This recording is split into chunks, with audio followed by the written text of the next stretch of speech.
Hinala ni Sharif Agwak, Mayor Ahmad Ampatuan Sr., hindi ordinaryong tao ang nasa likod ng pananambang sa kanya nitong linggo.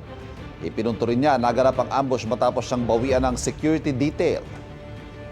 Hindi ko akalain na mga ganun mangyari sa akin. Sinong tao na ganun na kalakas na bari sa akin? Bigla lang naalis yung escort ko, doon na nagpasok yung lahat ng threat sa akin na ambusin ako. Dalawa sa kasama ng alkalde sa convoy ang sugatan sa pananambang. Kalaunan, napatay ang 3 suspect sa hot pursuit operation ng mga otoridad. Ayon sa PNP, magkakamag-anak ang 4 na suspect. Iniimbestigahan pa paano sila nakakuha ng malakas sa klase ng armas na ginamit sa pananambang.